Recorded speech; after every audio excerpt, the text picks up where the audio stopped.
tenido últimamente muchas novedades sobre el sistema financiero y lo que puede estar pasando con los bancos en Estados Unidos, ¿no?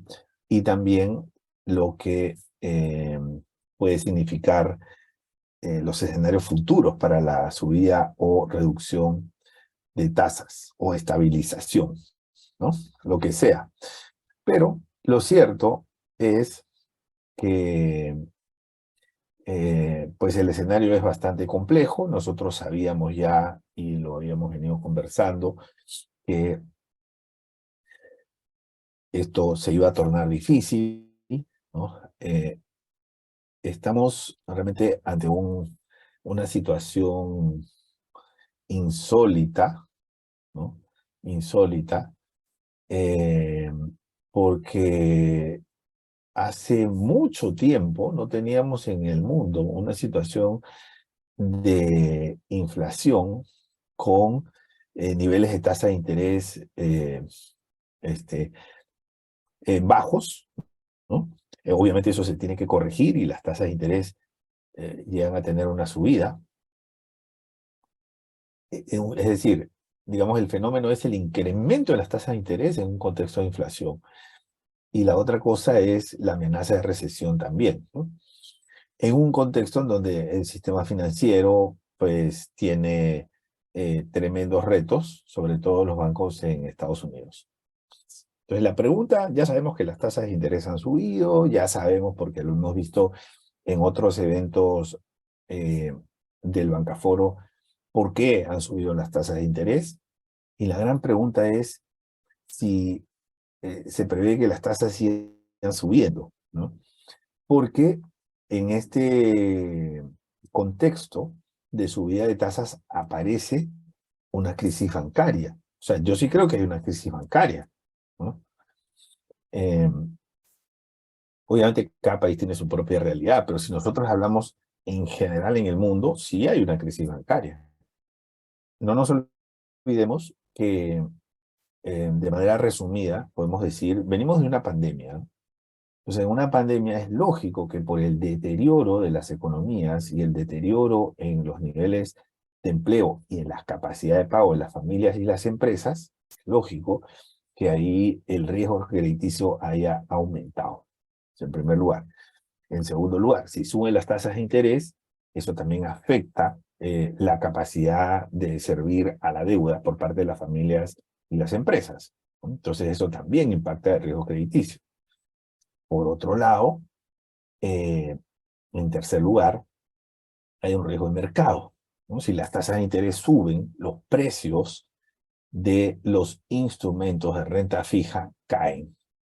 Por lo tanto, esto implica una pérdida para los bancos, ¿no? Y en cuarto lugar, y esto es muy importante, hay una reducción en la liquidez para los bancos. O sea, los bancos están pasando de un momento hiperlíquido, que es, digamos, a partir de la pandemia, en donde el mundo se llena de liquidez y los bancos pasan de un momento hiperlíquido a un momento de ajuste, ¿no? De reducción de liquidez. De reducción de liquidez en donde hay más riesgo crediticio, hay subida de tasas, hay pérdidas digamos, de mercado por la disminución de valor del portafolio. Entonces, en ese contexto llega la disminución de liquidez para los bancos.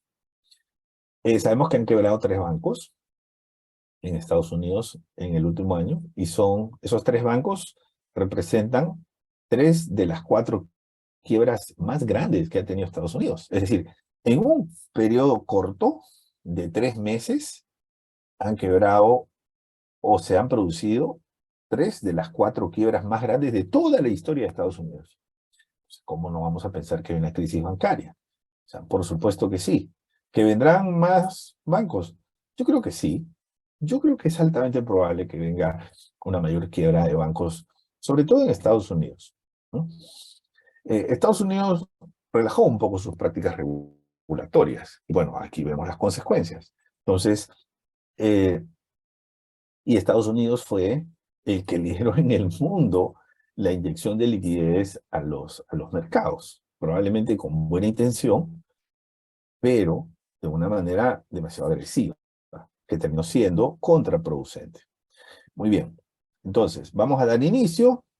El día miércoles, como ustedes saben, la Reserva Federal volvió a subir las tasas de interés, esta vez en una proporción menor que en meses anteriores, y elevó su tasa de referencia en 0,25%, poniéndola en el rango de 5 a 5,25%. Eso podría parecer poco, pero cuando tú lo ves en contexto, la primera subida fue, si la memoria no me falla, en enero del 2020, la primera subida.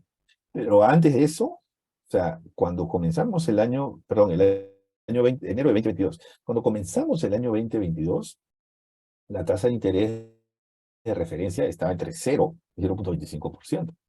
Ese era el rango, entre 0 y 0,25%. Entonces, si lo vemos en proporción, la tasa ha subido más o menos 20 veces, ¿no? La tasa de interés ha subido más o menos 20 veces, dependiendo cómo lo quieras medir, ¿no? Pero de 0,25 a 5%, ahí hay 20 veces. Ese es el contexto. Entonces, las personas, digamos, si eso se traslada, digamos, al mundo de los clientes finales, ¿no? Imagínate que no es que sus tasas van a subir 20 veces, ¿no? Pero nada más que suban al doble, nada más eso, piensa que el servicio de deuda para aquellos que no amortizan capital se eleva también al doble. O sea, tienen que pagar el doble de dinero que le afecta al presupuesto, y eso tiene una serie de colaterales. Esa subida de tasas afecta a los bancos y afecta a los clientes. Los clientes, ¿por qué? Porque sea empresa o sea familia, afecta su presupuesto, ¿no? Y sus proyecciones futuras y su consumo o su inversión. Y para los bancos, obviamente, también les afecta porque, digamos, no siempre se puede trasladar estos incrementos en tasa a los clientes de manera tan automática, ¿no? O de manera tan sencilla, porque hay una resistencia natural a las subidas de tasas de interés. Entonces, esta semana tuvimos, el día miércoles, la subida de la FED, 0,25%, ¿no? El Banco Central Europeo subió 0,5%.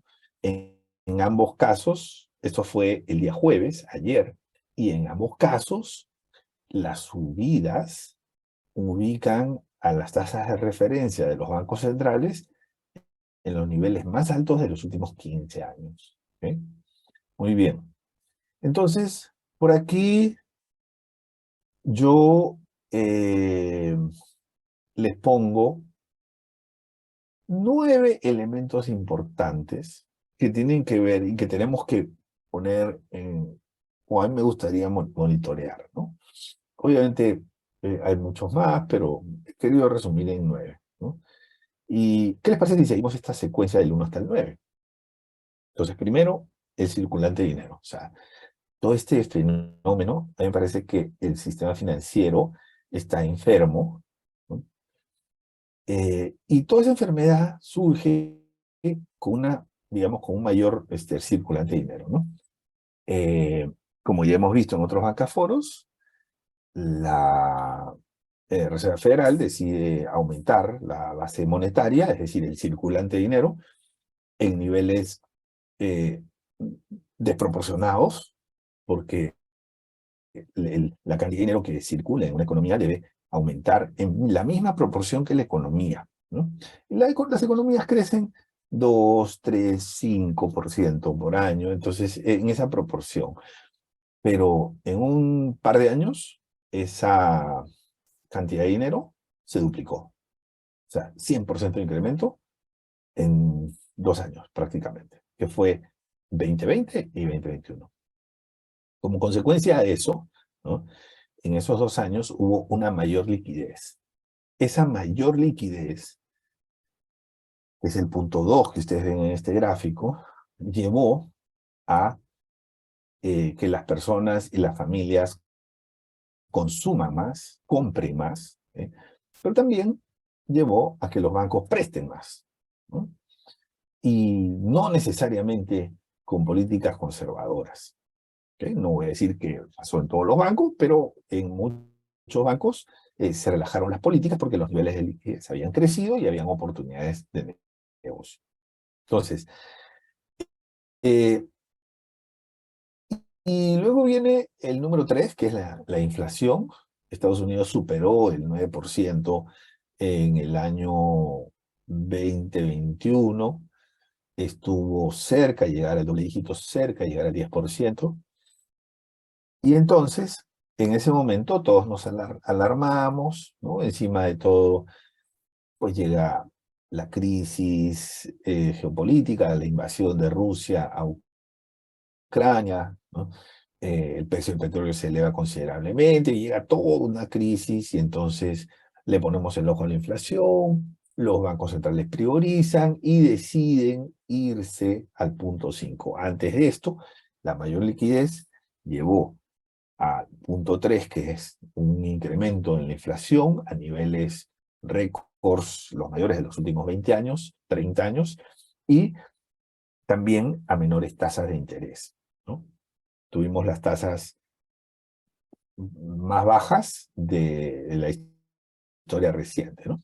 Entonces, y ahí viene la necesidad de tener menor liquidez, entonces los bancos centrales contraen la liquidez, retiran liquidez de los mercados. Estoy hablando de la Fed en Estados Unidos, la Reserva Federal, estoy hablando del Banco Central Europeo. Entonces, básicamente, la liquidez empieza a retirar y cuando es digamos, son acciones coordinadas, ¿no? Coordinadas multilateralmente. Entonces, después de esa menor liquidez, obviamente, por ley de oferta y demanda, las tasas suben, perfecto, eso ya lo hemos estado viendo, y luego viene eh, que ese efecto en las mayores tasas me impactan dos cosas. Primero, me impacta en el sector financiero, como ya he explicado, o sea, tiene un impacto en los bancos a través del riesgo de crédito, del riesgo de mercado, y a través también de pues, las restricciones de liquidez. Y luego, ¿no? Esas mayores tasas impactan al sector productivo. ¿Por qué? Porque ahora menos empresas califican, como la tasa es más alta, menos empresas califican para el otorgamiento de créditos, menos personas califican para el otorgamiento de créditos, porque las cuotas son, digamos, le resultan más altas, ¿no? Y probablemente los números ya no dan como daban antes, ¿no? Entonces, el sector productivo se resiente también un poco, ¿no? Con las mayores tasas de interés, y las empresas que ya tenían deuda obviamente tienen que pagar más, las personas tienen que pagar más a los bancos, entonces o consumen menos, o invierten menos, o gastan menos, pero terminan ajustando el presupuesto y todo eso tiene una contracción en el sector productivo. Y ahí me falta una, que es el sector laboral, porque cuando el sector productivo se contrae, lo primero que hacen las empresas es reducir costos de personal. Entonces, todo esto está relacionado desde el punto de vista económico. Ahora, vamos a la presentación, porque esto es ponerlos un poco en contexto, pero lo que a mí me interesa es responder esa pregunta. Dice que la expectativa de ustedes es, ¿van a subir o no van a subir, ¿no? Las tasas de interés? Bueno, la respuesta es que deberían seguir subiendo. Y ahora, pero mi trabajo es sustentable, ¿no? Bien, miren, esta es la inflación de los últimos 5 años, de los últimos, sí, 5 años en Estados Unidos. Entonces, los niveles a los que debería llegar, la inflación en Estados Unidos son estos. Estos son los niveles, ¿no? Más o menos, del 2%. Ahí ustedes pueden ver en pantalla. Esos son los niveles a los que debería llegar la economía americana, que son los niveles prepandemia. ¿Ok? ¿Está muy lejos de eso? Está muy lejos. Ahora, alguno me dirá, pero Ernesto, no te veo tan positivo. yo veo que la inflación sí está disminuyendo. Mira, mira eso, Ernesto. Mira cómo la inflación está cayendo. ¿Ah? Sí está bien. Está cayendo, definitivamente. Pero tengo dos observaciones. La primera observación, todavía no ha caído hasta donde tiene que caer. Y eso significa que las políticas de reducción de liquidez y las políticas de incremento de tasas, que son una consecuencia de la reducción de liquidez, tienen que continuar. ¿Cuánto tiempo más? Pues mira, aquí estamos, eh, eh, eh, pues aquí tenemos un año, ¿no? Más o menos un año, o sea que eso debería continuar más o menos otro año. Otro año más subiendo las tasas de interés y otro año más subiendo tasas de interés, ¿no? Entonces, la inflación tiene una particularidad. La inflación, y les digo, digamos, con conocimiento de causa, porque no porque he estudiado la inflación, porque sí he estudiado la inflación, me dio toda la literatura de inflación en mi época de estudiante, ¿no? Sino porque he vivido inflación, o sea, yo he vivido una inflación de 10.000%. Esa fue la inflación que me llevó a la intriga, a la curiosidad intelectual de por qué, cómo un país podía tener una inflación de 10.000%, ¿no? Y decidí estudiar economía precisamente por esa curiosidad. Y durante mi carrera lo que hice fue aprender sobre inflación, era el tema que más me interesaba, ¿no? Pero lo vivía, o sea, puedo entender a la inflación. Y les puedo decir algo de la inflación. La inflación afecta a la confianza, ¿no?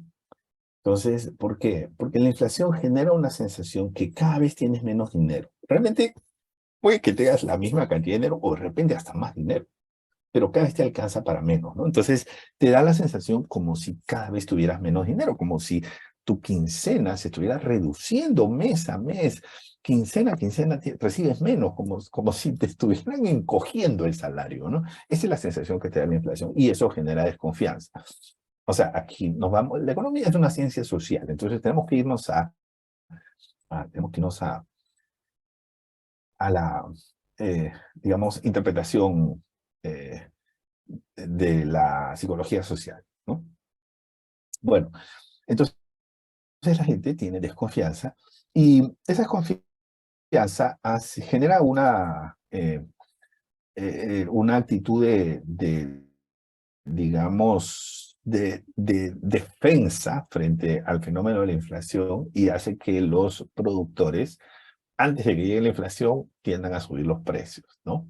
Entonces, esa ya es una inflación motivada no por la emisión de dinero, sino por la psicología de las personas. Se llama la inflación por expectativas racionales, así se llama. Bueno, entonces, si esta curva, y esto es importante, si esta curva rosada que ustedes ven ahí no continúa su descenso, se activan las expectativas racionales. La gente empieza a desconfiar de que la inflación realmente está reduciéndose, se acostumbra a la inflación y tiende a defenderse, ¿no? O sea, el espíritu de sobrevivencia sale y se mete en las decisiones económicas.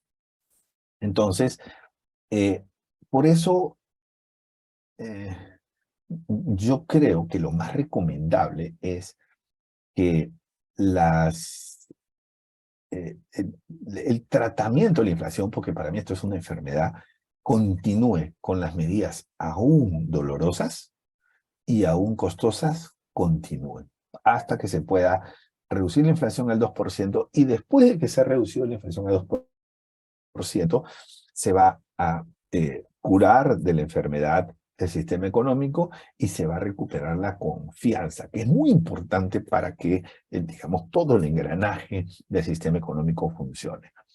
Muy bien. Entonces, todavía hay un camino largo por recorrer. Esa es la primera razón por la cual deberíamos seguir con el tratamiento. Y la segunda razón por la cual yo considero que las tasas de interés deberían seguir subiendo, ¿no? O sea, si yo fuera el asesor de eh, de la Reserva Federal o del Banco Central Europeo, yo le diría, sube la tasa. No, pero, oye, va a morir gente, o sea, pero hermanos, tenemos que subir la tasa. O sea, aquí hay que subir la tasa, sabemos que hay bancos que van a cerrar, que van a sufrir, que van a quebrar, pero hay que subir la tasa. La segunda razón, que es más contundente que la primera, es la que viene. La inflación subyacente en USA. ¿Qué está pasando con la inflación subyacente en Estados Unidos? No se está reduciendo. Incluso en el último, eh, en el último mes ha tenido un ligero incremento. Entonces, cuando nosotros decimos, si solamente vemos este gráfico, decimos, ah, sí, está funcionando. Mira, ya para la mano con las tasas de interés, con la subida de tasas de interés, porque eso está funcionando y deja que la inflación siga disminuyendo por sí sola. Bueno, la inflación no disminuye por sí sola. Es como las personas, cuando estamos enfermas, necesitamos una medicina. Rara vez nos vamos a curar por nosotros mismos. Puede ser, pero cuando es una cosa media complicada como la inflación, necesitamos medicina, necesitamos ayuda médica. Y si tú interrumpes un tratamiento médico, te corres el riesgo de que después sea más difícil curar la enfermedad, porque aparece un rebrote de la enfermedad, ¿no? Lo que en el argot cotidiano le llamamos la recaída. Hemos tenido una recaída, ¿no? Y a veces la recaída es peor, ¿no? Entonces es lo mismo. Entonces la inflación subyacente nos dice contundentemente que el camino de subir las tasas de interés tiene que continuar. O sea, si yo veo esta inflación subyacente, yo digo, señores, es que no está reduciéndose la inflación. Para aclarar, inflación subyacente es la medida del incremento de precios de los precios generales de la economía, excluyendo alimentos y energía. Esa es la inflación subyacente. ¿Okay? Entonces, la inflación probablemente no requiere todavía un tratamiento adicional, ¿no? El circulante. ¿Qué está pasando con el circulante? ¿No? Porque recuerda que el circulante era el número uno en toda esta cadena de eventos, ¿no? Que lo numeramos del 1 al 9, que por ahí me faltó el número 7, pero lo numeramos del 1 al 9. En esa cadena de eventos circulante era el número uno, el M0, el denominado M0, ¿no? Ahí está, ¿no? Eh, Fíjense qué interesante esto. ¿Por qué? Porque en el último mes o en los últimos 2 meses había un incremento en el circulante. Pero ¿cómo puede haber un incremento en el circulante si estamos luchando contra la inflación? Porque ustedes saben lo que pasó con Silicon Valley Bank, con Signature Bank y ahora con la quiebra de First Republic Bank. Los bancos centrales decidieron aumentar el circulante a través de las operaciones de redescuento, ¿no? De los préstamos a los bancos para inyectarles liquidez, porque ante el nerviosismo se producía corridas en los sistemas. Bueno, entonces aquí tenemos esto, ¿no? Y tenemos esta subida, ¿no? De circulante, y esta subida, ¿qué significa? Que luego tiene que venir una reducción. ¿Por qué? Porque estos circulantes tienen que volver a los niveles prepandemia. Estos son los niveles prepandemia. Aquí me gustaría que observes algo interesante en este gráfico. Fíjate en la línea del año 2019. ¿No? En 2018-2019. ¿Cómo era esta línea? ¿No? ¿Qué tendencia tenía? Tenía una tendencia hacia abajo. Tenía una tendencia decreciente. Tenía una pendiente negativa. ¿Okay? Bien. ¿Por qué? Porque esto, digamos, en ese momento, en el 2018, se pensaba que eh, digamos, para el nivel de la economía en ese entonces, ese nivel de circulante era demasiado. Entonces, ya se pensaba, imagínate, estos 3.500 millones de billones ya eran demasiado. Entonces, y esto pues estaba disminuyendo hasta que llega aquí la pandemia, ¿no? Por aquí llegan, digamos, alguna política previa a las elecciones en Estados Unidos, ¿no? Viene la pandemia, entonces se inyecta demasiado. Eh, Obviamente hay razones políticas también, ¿no? O sea, los años preelectorales y electorales son años en donde las decisiones económicas no siempre son las mejores. Bueno, entonces, y hemos llegado, mira, a estos niveles. Y todavía tenemos que reducirlo bastante. Si hay que reducir el circulante considerablemente, los incrementos en la tasa de interés van a tener que ser todavía mucho mayores. O sea, no es posible que tú reduzcas el circulante a los niveles coherentes con la situación de la economía sin que suba la tasa de interés. O sea que no es posible, por ley de oferta y demanda. Si el circulante se reduce, la oferta de dinero se reduce, el precio del dinero sube. Las tasas de interés van a seguir subiendo, deberían seguir subiendo. Ahora, si sale algún loco y cambia todo ese esquema y dice, no, vamos a mantener las tasas o vamos a bajar las tasas, eso me va a preocupar y seguramente será un tema que trataremos en el Bancaforo. Pero hago la metáfora con un tratamiento médico, no podemos interrumpir el tratamiento. O sea, hay tratamientos que son dolorosos, muy complicados, que tienen efectos colaterales, pero hay que continuar con el tratamiento, ¿no? Ya lo que está hecho. O sea, si en su momento se emitió una cantidad exagerada de dinero, eso ya no lo podemos cambiar, pero estamos a tiempo de poder curar la enfermedad. Solo que hay que ser consistentes con eso, porque si no, nos vamos a quedar sin el remedio y con la enfermedad. Y lo que queremos es quedarnos con el remedio y sin la enfermedad. Muy bien, la tasa de desempleo. Ese es otro elemento, ¿no? Esa es otra razón por la cual yo creo que va a subir aquí la, la tasa de interés. Se le tiene mucho miedo a la subida en la tasa de interés porque afecta a los niveles de empleo y las familias son las más perjudicadas. Pero ¿qué está pasando con la tasa de desempleo en Estados Unidos? O sea, la pendiente que está mostrando la tasa de interés es de estabilidad. Perdón, la tasa de desempleo es de estabilidad. Y la tasa de desempleo se está mostrando inelástica con los movimientos en la tasa de interés hacia arriba. Es decir, ha subido la tasa de interés, así como les dije, 20 veces, y la tasa de desempleo se ha mantenido en el mismo nivel. Incluso hasta ha bajado. Entonces, obviamente, esa es una razón suficiente, ¿no?, como para seguir aumentando las tasas de interés. No me está tocando los niveles de empleo, no me está afectando los niveles de empleo. Y por lo tanto, ese efecto negativo de las tasas de interés, que es afectar al sector real, ya no estoy teniendo. Muy bien. Entonces, por lo menos, estos niveles por debajo del 4% en Estados Unidos se considera pleno empleo. Se considera pleno empleo por debajo del 4%, ¿no? Entonces, con esos niveles, o sea, por lo menos yo no veo que haya una recesión a la vista. No veo. En Estados Unidos se mide el nivel de desempleo mensualmente. Y eso es buenísimo, ¿no? Es buenísimo que se mida mensualmente. ¿Por qué? Porque me permite hacer un monitoreo efectivo.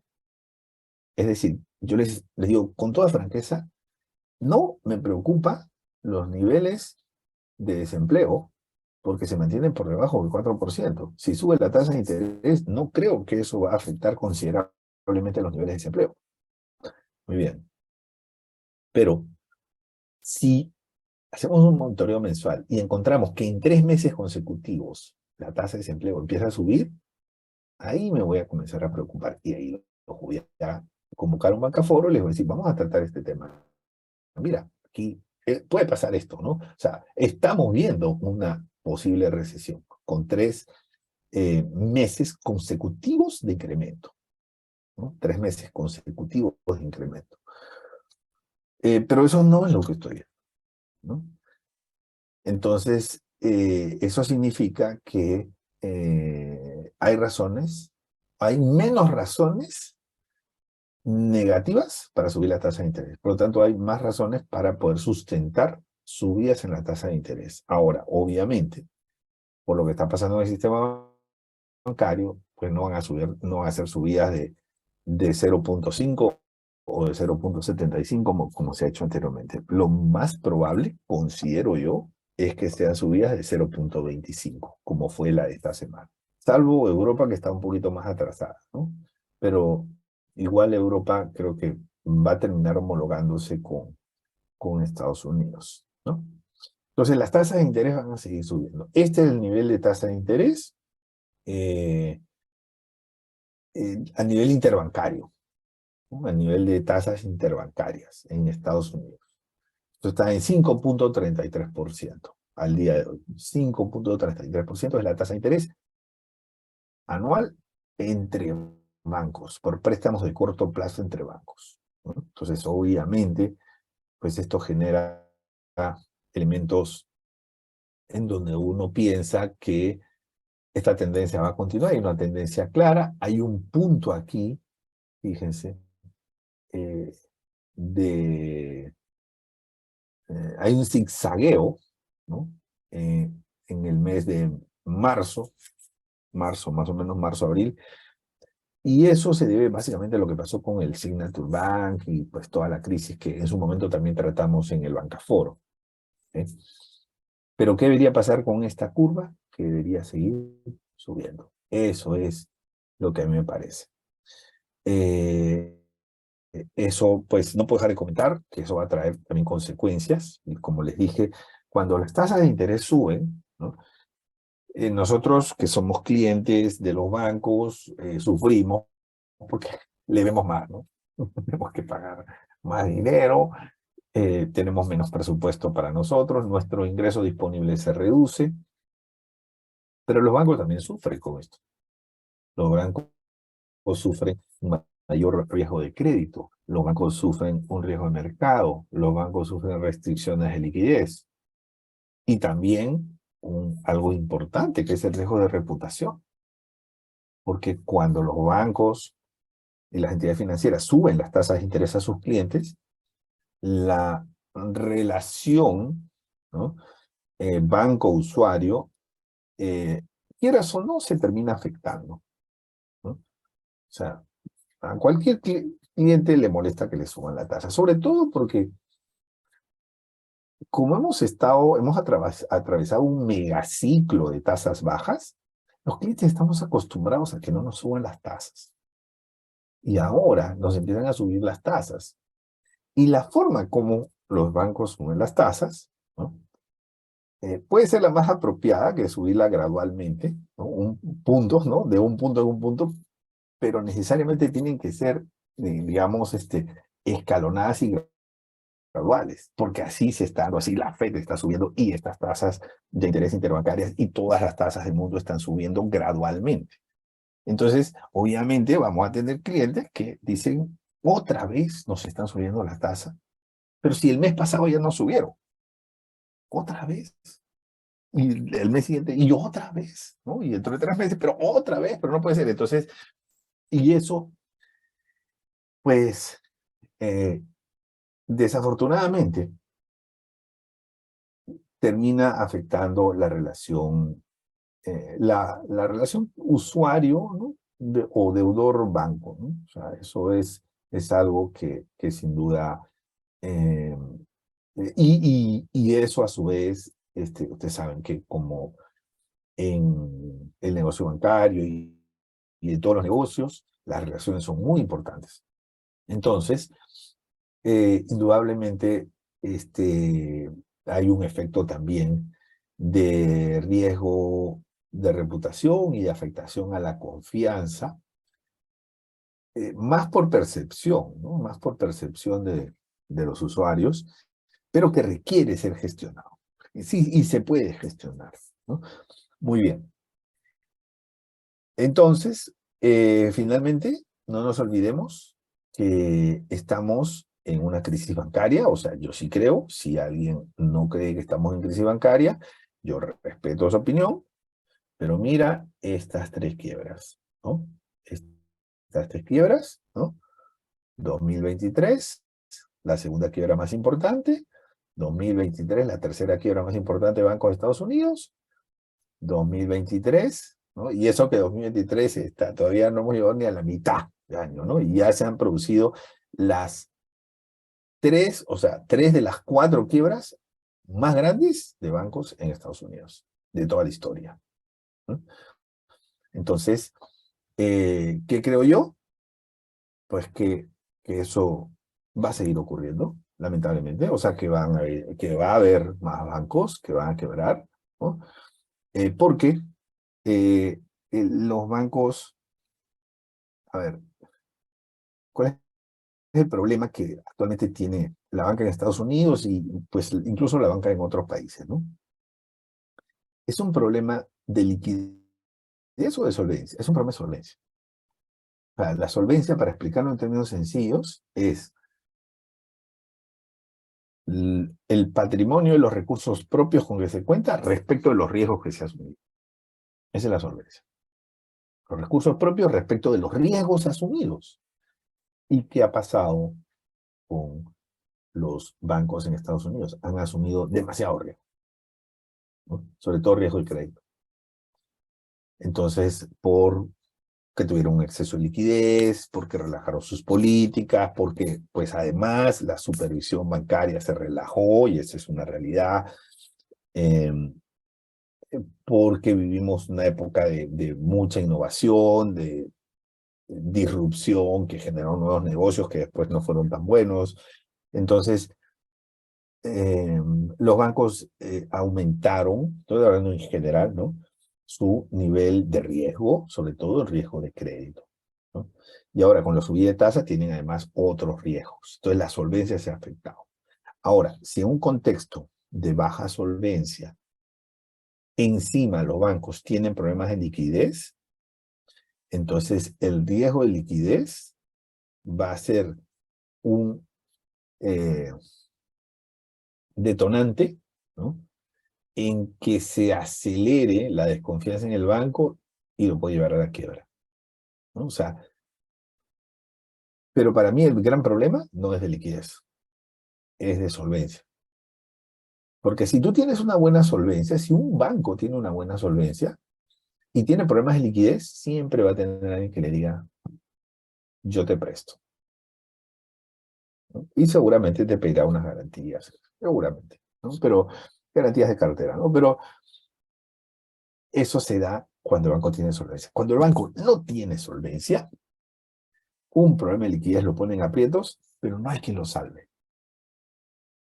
Porque no tiene la solvencia, no tiene los recursos, no tiene la calidad de activos para poder afrontar las obligaciones que tendría que contraer para resolver su problema de liquidez. Muy bien, amigos. La próxima semana, bueno, con esto hemos terminado.